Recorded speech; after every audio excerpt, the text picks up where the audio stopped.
Mtazamaji, hivi sasa Waziri wa Huduma Maalum Geoffrey Ruku anasema kwamba asasi tofauti za serikali na shirika la Msalaba Mwekundu zinashughulika kutoa msaada wa dharura kwa waathiriwa wa mafuriko na ukame, akisema kwamba taifa limekumbwa na majanga mawili kwa wakati mmoja.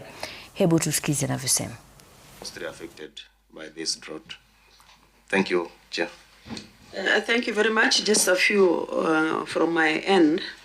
I don't know whether you have looked at the bill that is before Parliament, the National Disaster Bill.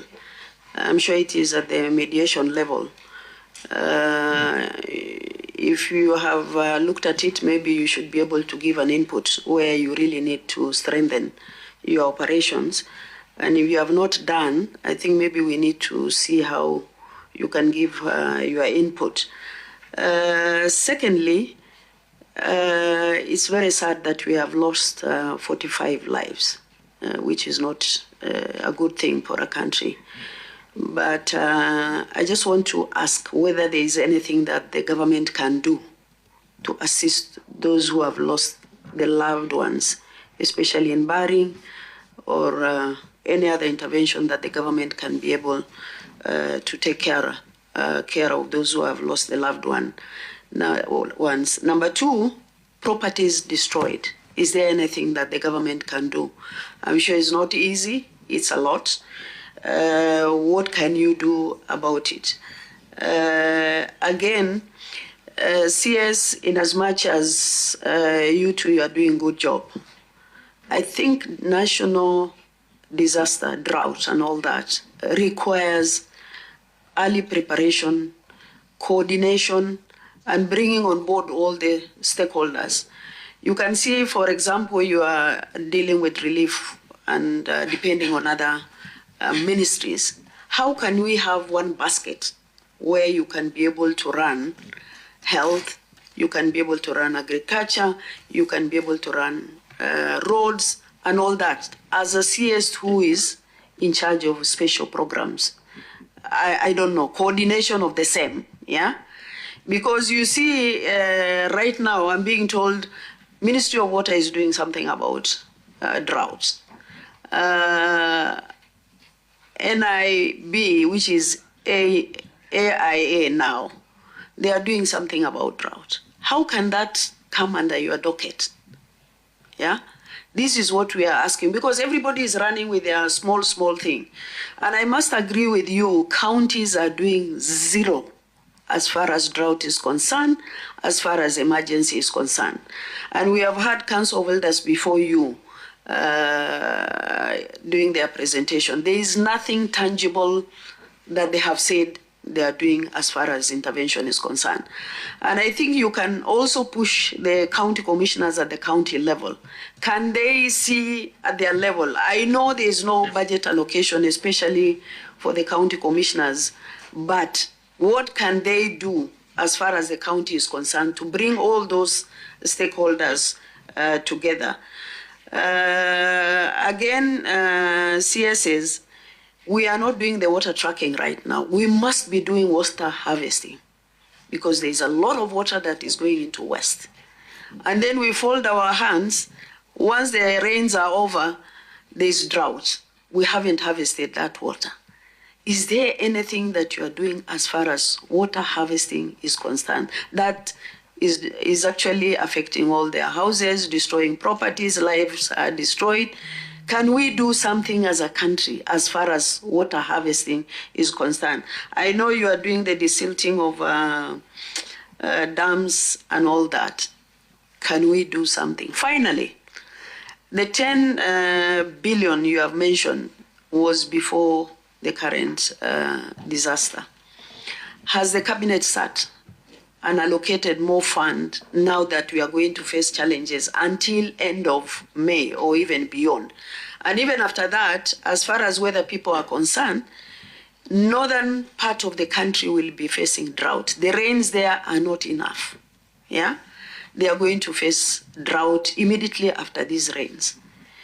What is the government doing as far as that is concerned? Finally, on the agriculture, people are caught unaware that planting season is not ready, or farmers are not ready to do the planting. and I'm sure that is going to affect the food basket.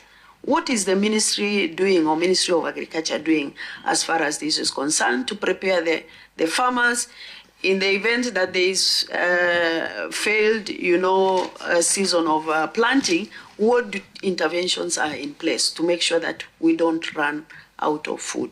I thank you. Maybe you can respond to that. CS, you want to say something? Asal, yes. Thank you.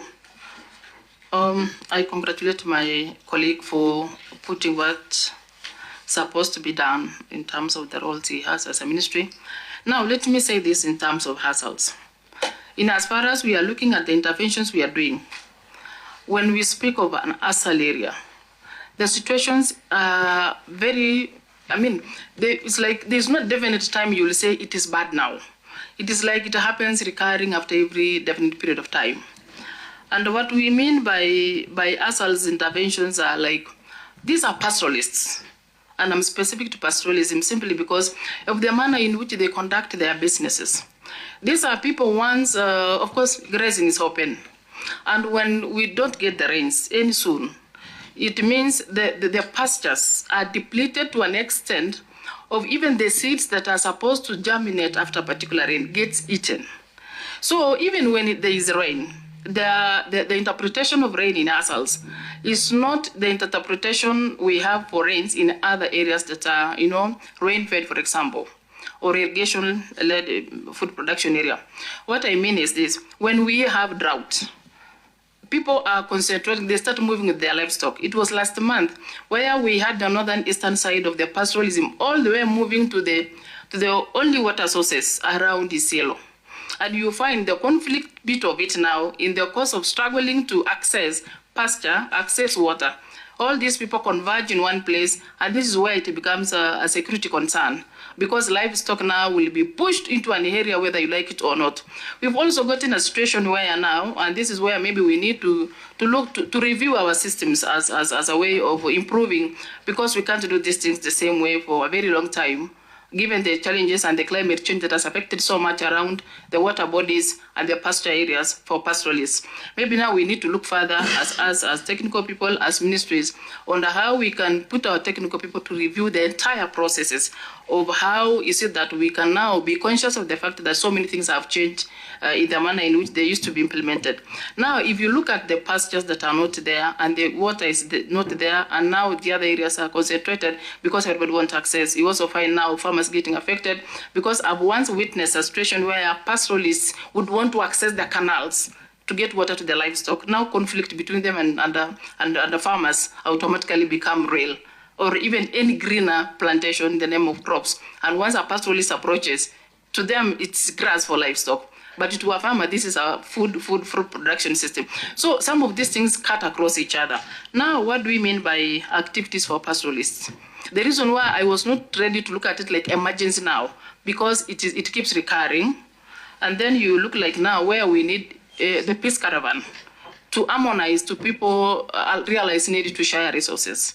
The areas that come, elders must negotiate. And this is where we had last month NDMA organizing within the communities that are converging in Isiolo to see how they can share resources without conflicting, without fighting each other. And it was a serious war, not because of the scarce resources and everybody would want to access water, to access the pasture. No, caravan is an activity that we need also to be looked into when we put in our budgets as households. It is a critical element because you need to make sure these people get harmonized on sharing of resources. When others are affected, they should accommodate the other. Again, when we speak of water tracking is just a remedial service sometimes, just to reduce the stress. But again, what we need to do in the long term, which get affected, that would result into water tracking. When there is no rain, Madam Chair, you find the boreholes dry. The recharge underground doesn't happen. Even if we had ponds, this is an area that is having wind blowing. So silting, of course, silting becomes an affair within the ponds that may have gotten sunk, or whatever I think it's called, or dug around the area. So even when we say there is rain, there is no immediate change that you would want to see.